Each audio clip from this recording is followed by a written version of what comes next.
ravi de vous voir aussi nombreux pour cette ultime séance du Festival Cinéma Télérama. Avant d'accueillir Jesse Eisenberg, j'ai quelques mots de remerciement. Tout d'abord à Disney, qui nous a permis d'organiser cette séance et donc d'accorder le privilège de présenter le film Real Pain en avant-première.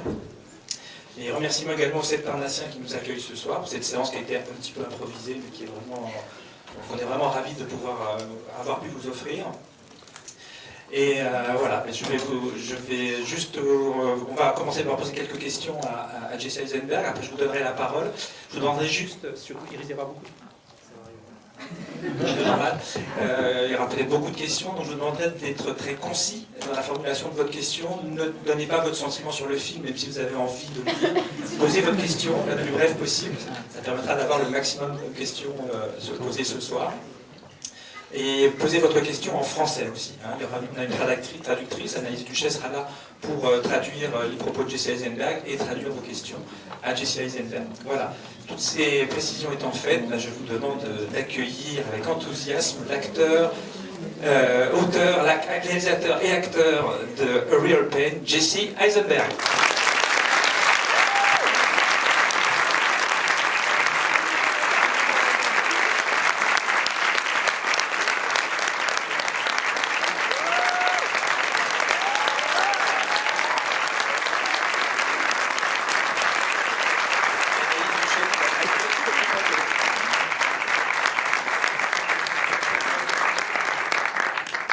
Thank you so much for having me here. Thank you for coming.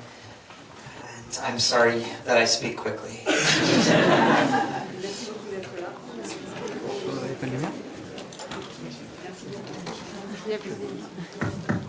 Merci d'être là et pardon d'avance pour mon débit de parole.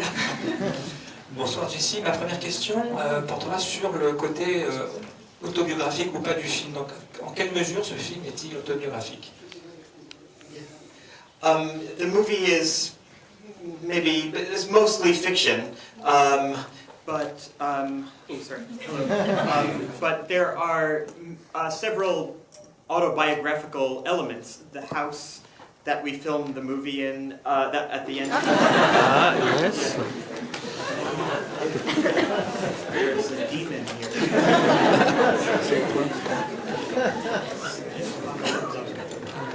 Wait, can you hear me? I can talk loudly, but also it seems like someone wants to kill us.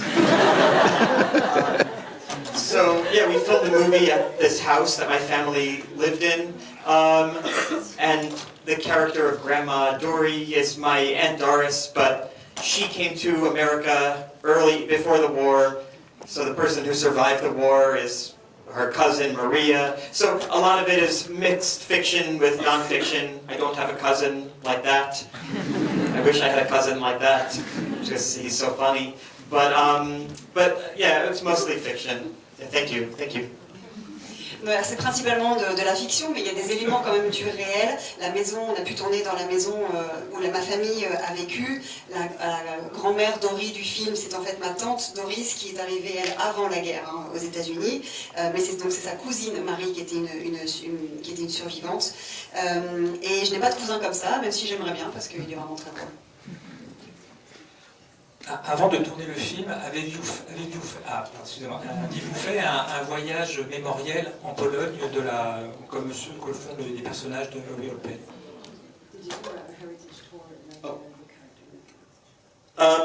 My wife and I traveled to all of these places by ourselves in 2008, so a long time ago. And I went to all of these places and, we took pictures. We took pictures, and when I was writing the script, I was looking at all of these old pictures, and I saw a picture of me standing in front of these monuments, and I just imagined this scene happening of, the cousin bringing everybody up, and my character stuck with everybody's cell phone. And as I was, writing the movie, all these memories from 2008 were flooding back to me. Donc Avec ma femme, on a voyagé, donc on a visité vraiment tous ces endroits. On est partis en fait ensemble, tout seul en autonomie. C'était en 2008, et on est allé dans tous ces endroits. Et en fait, j'ai jamais pris beaucoup de photos. Et en écrivant le film, j'ai revu ces photos, et notamment une photo dans un monument très imposant. Et là, j'ai vu la scène quasiment se dérouler qu'on voit dans le film, où le cousin donc rameute tout le monde, et moi, mon personnage qui se retrouve avec tous les téléphones portables à prendre des photos. Et au fur et à mesure que j'écrivais, tous ces souvenirs sont vraiment revenus en cascade, ouais. Sur l'écriture de votre film, avez-vous écrit les personnages en pensant à Kieran Culkin pour le personnage de Benji, et avez-vous pensé dès le départ que vous joueriez le personnage de David?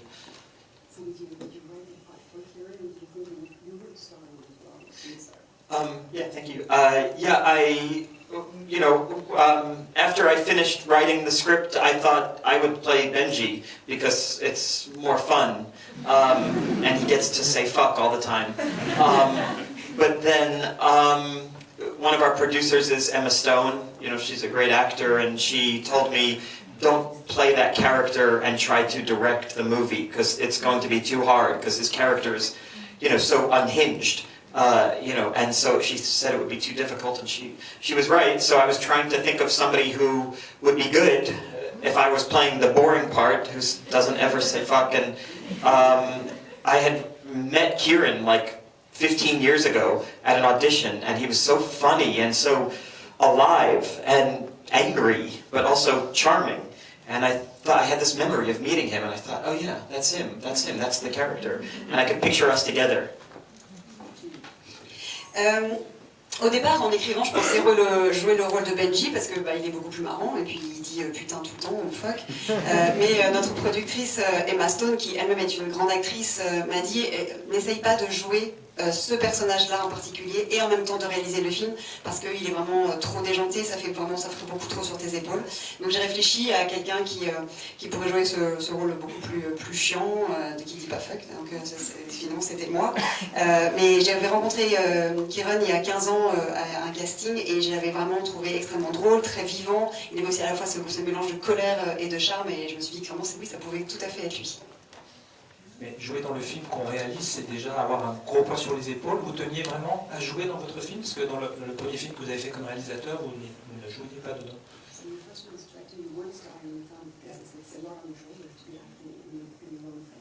Yeah.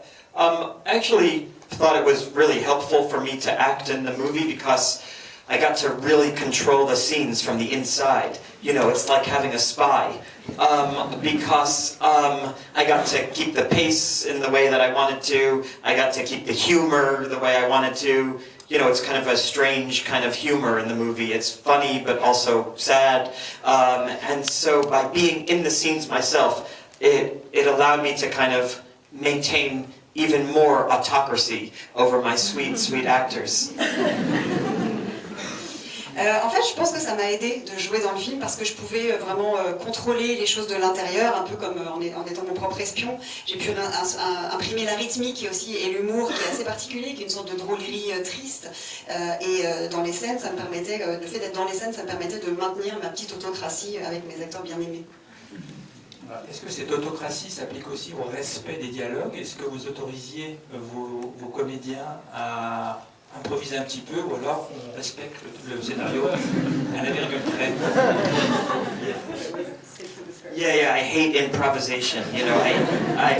The movie is like about all of these themes, and it's about like pain, and there are little stories about pain that seem like they're not related to the main plot, but because I'm trying to create a kind of world where people are talking about a certain theme, and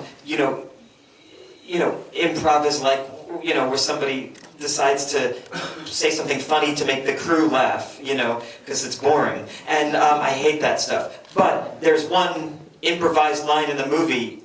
It's from the tour guide when he says, "Thanks, David," at the end.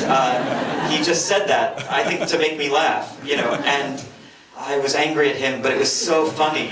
He's a real genius, this guy. He's a writer and director, and he's brilliant. And we kept it in the movie, and it's great because it comes after the concentration camp scene, and the audience needs a little bit relief. Alors oui, je déteste vraiment l'improvisation. En plus, j'essaie de construire dans le film des personnages qui ont des souffrances, des douleurs, en plus qui sont de diverses natures, qui viennent de divers horizons et qui convergent quand même. Donc quelqu'un qui essaie de faire rire à un moment parce que on s'emmerde un peu dans la scène, c'est moi, j'aime vraiment pas du tout ça. Sauf il y a une réplique qui a été improvisée, c'est à la fin quand le guide touristique, quand il se prend la remarque, dit merci David, comme ça. Ça m'a fait beaucoup rire. Sur le coup, je lui en ai voulu. Enfin, lui, il est extrêmement drôle. Mais sur le coup, je lui en ai voulu. Mais en fait, c'était absolument génial et on l'a gardé parce que après la scène du camp de concentration, on avait besoin comme ça de ce petit moment un peu plus léger. Merci. On va donner la parole au public. Est-ce qu'il y a des questions? J'ai une question. Oui. Alors, Emma qui fait entre les deux micros.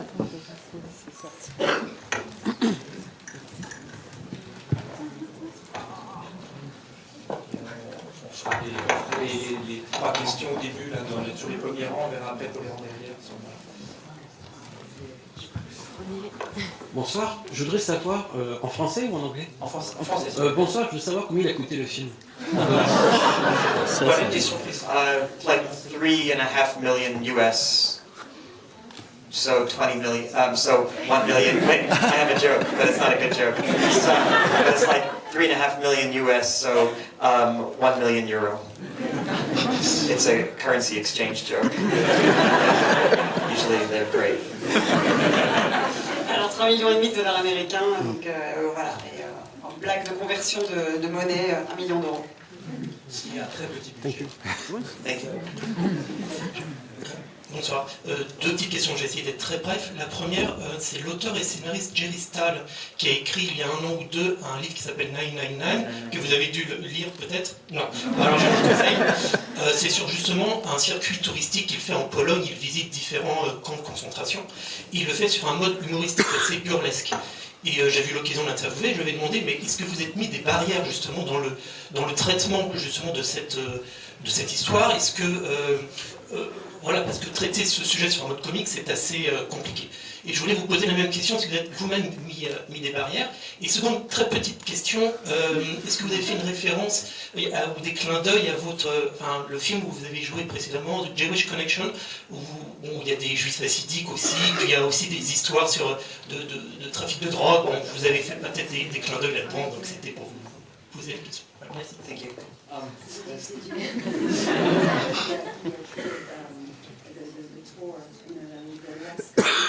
Right.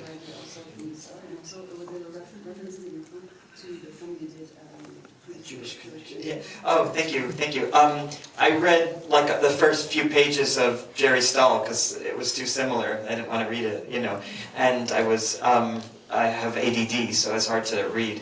And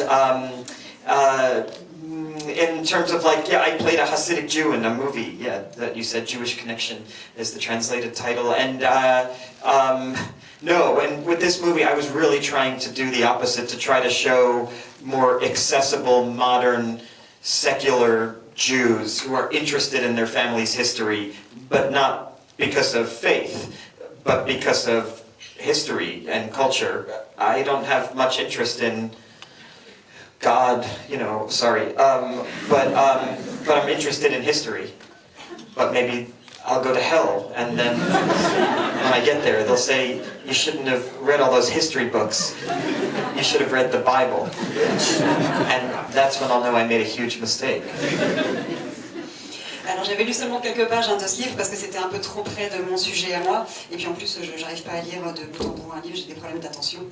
Mais alors je jouais effectivement un juif orthodoxe dans ce film précédent, Jewish Connection. Là c'est un peu le contraire, au contraire je joue un juif qui est plus moderne, plus séculaire et qui s'intéresse à la judéité et à l'histoire, pas d'un point de vue religieux justement, mais historique, culturel. Moi je m'intéresse pas beaucoup à Dieu, désolé, mais d'ailleurs peut-être que pour ça j'irai en enfer, et je me dirais que j'aurais pas dû lire tous ces livres, mais j'aurais dû lire la Bible et je me rendrais compte de ma grossière erreur. Yeah. Bonsoir. Bonsoir. Dans votre film, j'ai remarqué que vous utilisez un rythme de dialogue qui est assez rapide, ce qui permet de la comédie et de rire autour d'un sujet qui est quand même assez lourd. Ce qui m'a beaucoup fait penser dans le rythme à le travail d'Aaron Sorkin avec qui vous avez pu collaborer sur The Social Network, est-ce que vous le considérez comme une source d'inspiration ou pas forcément?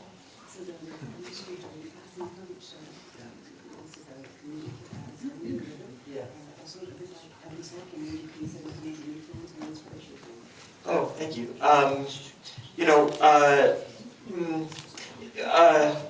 Aaron Sorkin writes these like soaring rhetoric, beautiful soaring rhetoric. I'm not really trying to do anything similar, and I probably couldn't, even if I tried. What I'm trying to do with writing dialogue is to try to, to create very intimate moments between people that are kind of struggling to see each other. So I love Aaron Sorkin's work, but I couldn't possibly recreate it. And really, I don't think anybody else can. He's writing in a kind of, almost like old style of like soaring rhetoric, from like the style of like old movies, and he's so brilliant and talented. And I'm writing about, this guy who burps at dinner and says fuck on the bus. So very different styles, and I think he has more awards than me, so that's probably why. Aaron Sorkin, merci. Alors lui, il écrit vraiment des diatribes brillantes, il fait vraiment beaucoup de rhétorique dans les dialogues qu'il écrit. Je pourrais même pas m'y essayer de toute façon moi-même. J'essaie plutôt de créer des moments d'intimité entre des personnes qui ont du mal justement à se lier, à nouer quelque chose, à se voir. Donc je ne pourrais jamais imiter de toute façon son style, et personne ne le pourrait. Il a vraiment ce style un peu vieille école, d'écrire des dialogues un peu à l'ancienne. Moi j'écris sur un mec qui rote au dîner et qui dit fuck dans un bus, c'est peut-être pour ça qu'il a plus de prix que moi aussi, monsieur Sorkin. Merci. Oui, alors bonsoir. En fait, j'avais une question sur la scène du camp de concentration. Et je voulais savoir, quand on est le réalisateur, comment on décide, comment on met en scène l'action dans un lieu qui a un passé si lourd, et quand on veut transmettre des choses comme ça, comment on met en scène les choses dans un lieu comme celui-là. Voilà, merci.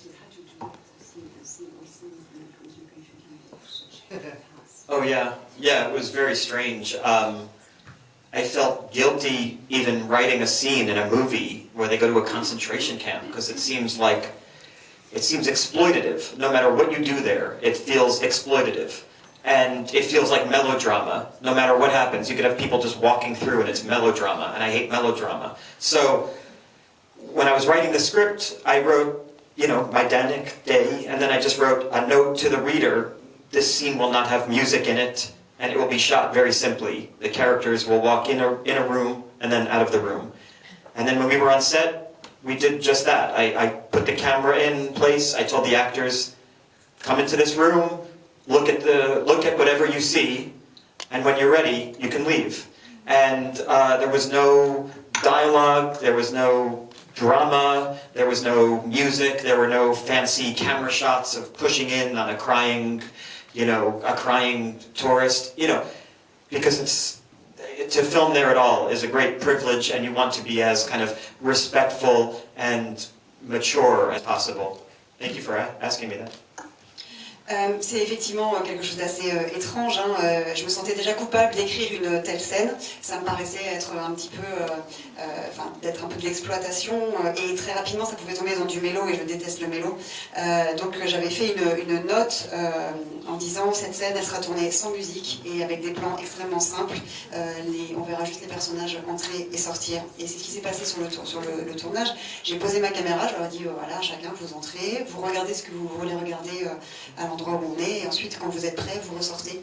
Donc vraiment sans drame, sans dialogue, et sans évidemment effet visuel de zoom ou autre sur un visage en train de pleurer. Évidemment, c'était déjà un tel privilège de tourner là-bas. Il fallait le faire avec respect, responsabilité et maturité. Oui, bonsoir. J'ai entendu une question sur Aaron Sorkin, donc ça m'a donné envie de poser cette question par rapport à Social Network. Sébastien Stan a interprété Donald Trump dans The Apprentice récemment, un personnage qui est évidemment très décrié. On a beaucoup parlé d'une suite à ce film. Je me demandais si vous auriez été été capable? Est-ce que vous auriez eu envie de jouer aujourd'hui un personnage qui est aussi décrié ou qui va bientôt l'être que Mark Zuckerberg? Merci.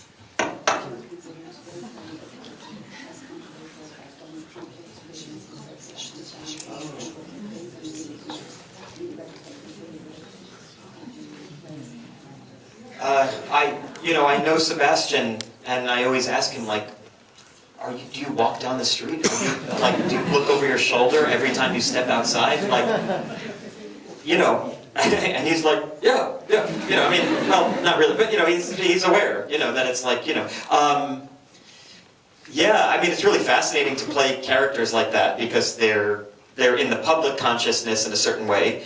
But also as an actor, your job is to not really do kind of like an impression of them. Your job is to try to embody some essence, get at some truth about them.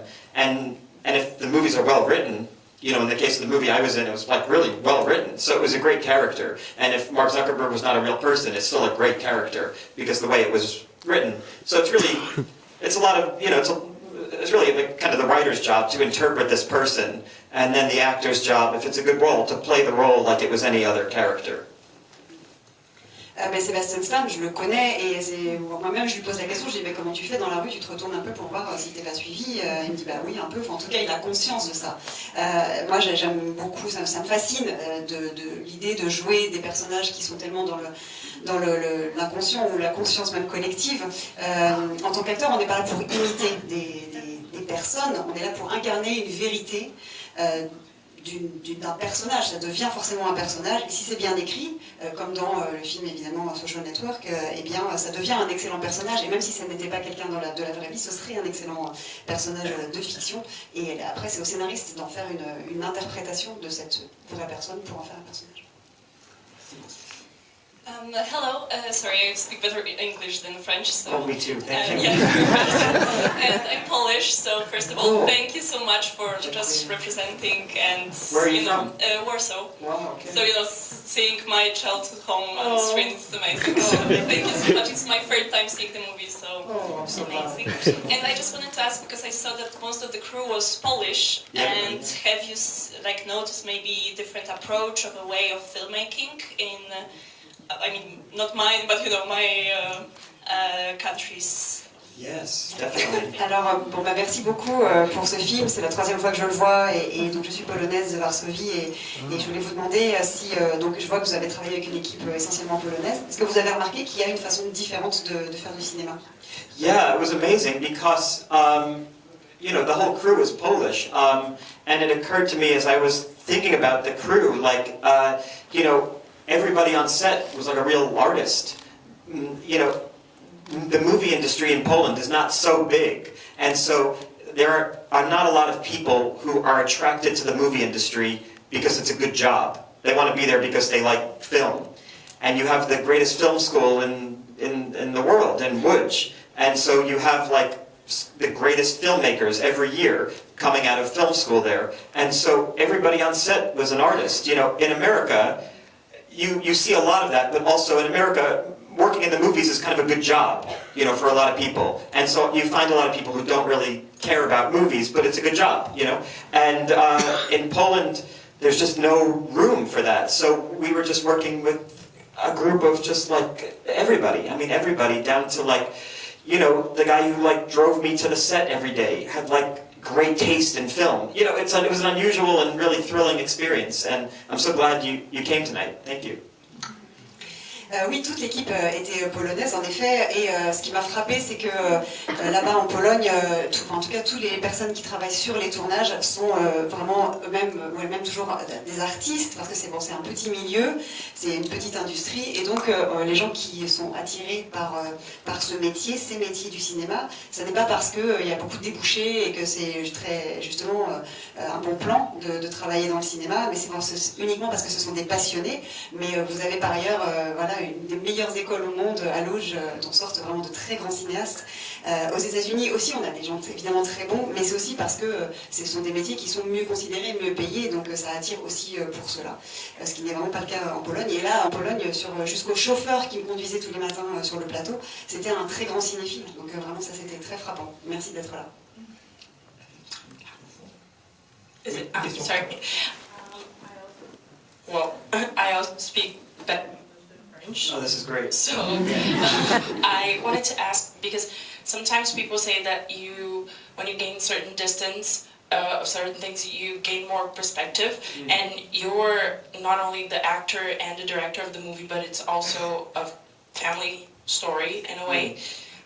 Was there any point in time where you were like, okay, I need maybe some sort of distance from this, or is it the time that you maybe trust one of your producers when they're saying something and you kind of don't agree, like how you kind of deal with this of like being very into it and like... That's such a nice question. Alors on dit souvent que c'est quand on a de la distance par rapport à un sujet, qu'on peut aussi le traiter peut-être avec plus de recul, plus de champ, et avec un autre point de vue. Vous êtes à la fois acteur, réalisateur, et en plus c'est une histoire qui vous est personnelle. Est-ce que parfois vous avez eu besoin de distance, ou est-ce que si vous aviez des désaccords avec des producteurs, vers qui vous vous tourniez, comment vous vous y preniez?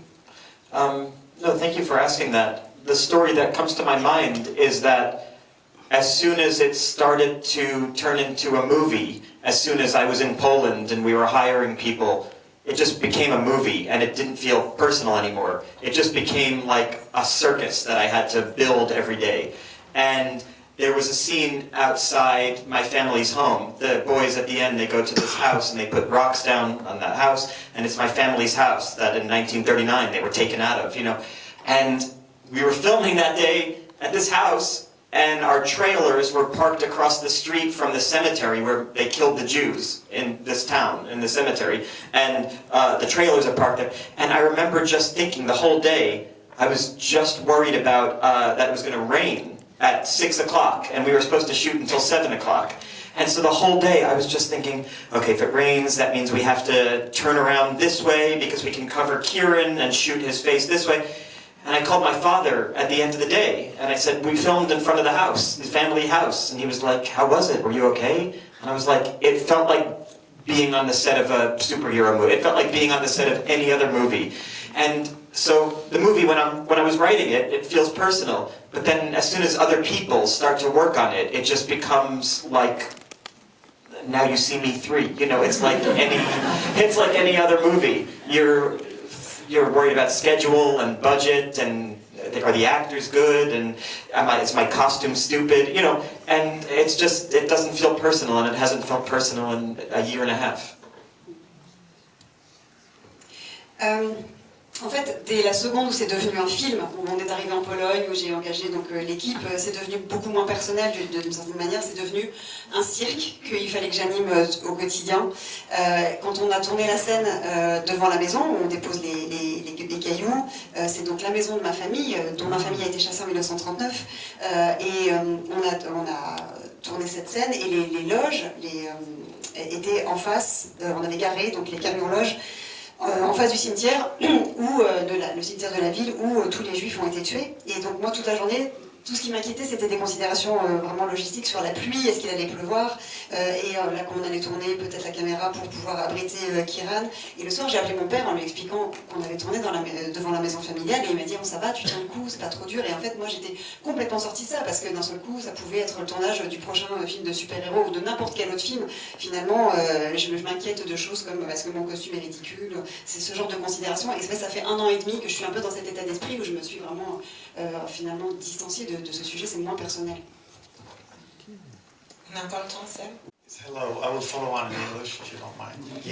There's a very strong line in the movie, in the restaurant scene, when you talk about Benji and say that your grandmother has suffered so much and survived such horrible things.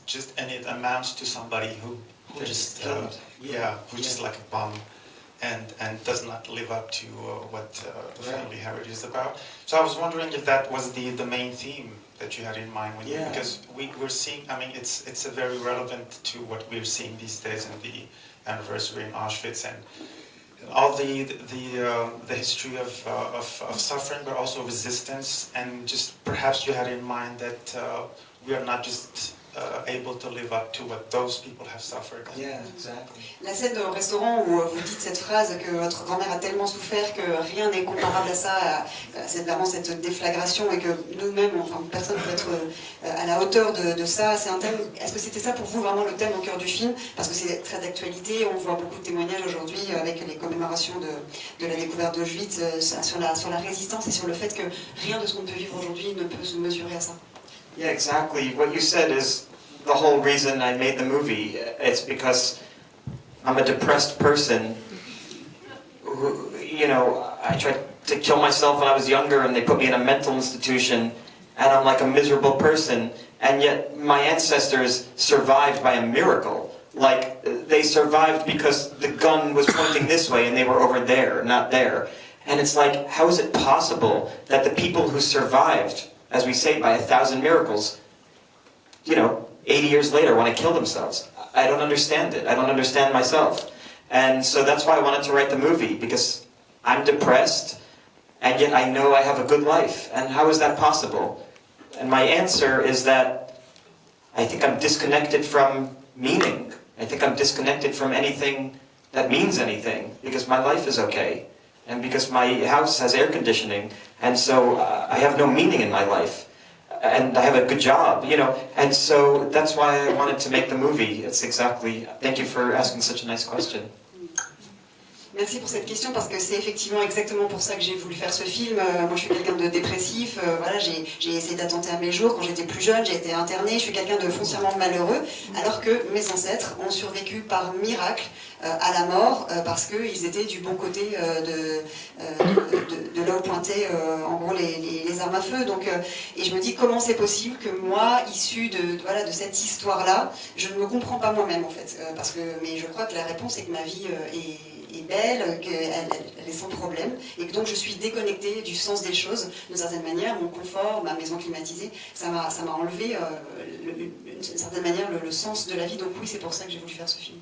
Merci. Une toute dernière question, je suis désolé. Déjà. I'm going to speak in English as well. Oh my God. What happened? Something switched in the room. They became good. I think what happened is everybody here was listening to me for the first half of the questions, and I was speaking so great that you all learn English. And this is just, you're welcome. You're welcome. On est devenus tous collectivement très bons en anglais à force de l'entendre, de l'écouter finalement. Yeah, thank you so much. I learned so much from you. Of course, you're welcome. And again, if you need any brush-up lessons in the future, you can call me, and we'll go over conjugation. I'm gonna call you up. Donc si vous avez besoin pour des petites révisions, je suis là. Okay, so my question was actually because I saw, so you wrote the whole script by yourself. There's only your name on it.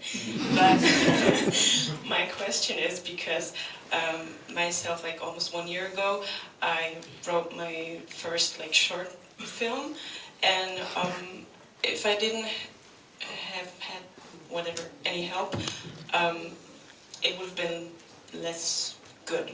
Okay. So my question is it just experience, or did you turn to people for advice? How was your writing process?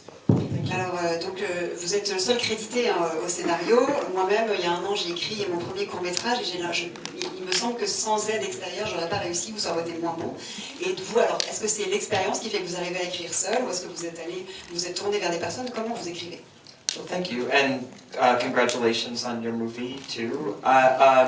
For me, I write because it's like therapy, you know. So I don't write in movie script software. I write in emails. So the whole movie was written in emails, you know, because it's like a diary entry. If I don't, you know, we were just talking with this other man back there. Yeah, we were talking about the theme of the movie. I had to write that because it makes me crazy. I think about it every day. How is it possible that I'm miserable when my family did everything to survive to have me? And so the movie is like a diary entry for me. So I'm not thinking about it like, oh, I want to write a movie that comes out in theaters. No, I just want to get this stuff out of my body. And so that's why I write. But I do have a mentor, he's a guy named Jim, and he writes next to me. He writes his own scripts next to me. And in the beginning of the day, I say, this is what I'm going to do, and he says, this is what I'm going to do. And then we both start, and then we could ask each other questions all day. Hey, do you think they should go to the store, or should they go to the roof? And he goes, no, the store. So, okay, the store. He goes to the store. So I'm not ever stuck, you know? So that's my, and I help him. And that's been great. But I would see if you can write personal things, and see if you can write them alone, because they'll be more personal. And then sit next to somebody, they keep you on task, you know, so you don't start Googling your own name.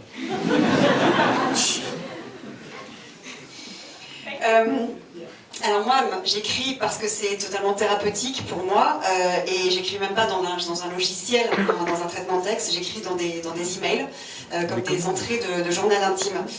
Parce que, encore une fois, comme on en parlait, j'écris parce que c'est ce thème-là qui m'intéresse, parce que ça me rend fou, cette idée, voilà, de me demander comment je peux être aussi malheureux alors que ma famille a tout fait pour survivre, pour que j'existe. Et donc j'écris pas en me disant je vais sortir un film, j'écris pour sortir des choses de moi-même, de mon corps. Mais c'est vrai que j'ai un mentor, il s'appelle Jim, c'est quelqu'un à côté de qui j'écris tous les jours. Il écrit ses scénarios de son côté, mais on est côte à côte, et le matin on fait un petit point, alors où est-ce que tu en es, etc. On débrief. Et on se pose des questions au cours de la journée, est-ce que tu penses que là la scène devrait se passer dans un magasin ou sur le toit? Et donc du coup je ne suis jamais bloquée. On s'entraide énormément, mais c'est vrai que pour écrire quelque chose de très personnel, je pense que si on l'écrit seul, c'est plus personnel encore, mais si on a quelqu'un à côté de soi, ça aide à rester un peu concentré et à ne pas se retrouver à errer et à googler son propre nom. Merci beaucoup, merci à tous pour la qualité de vos questions.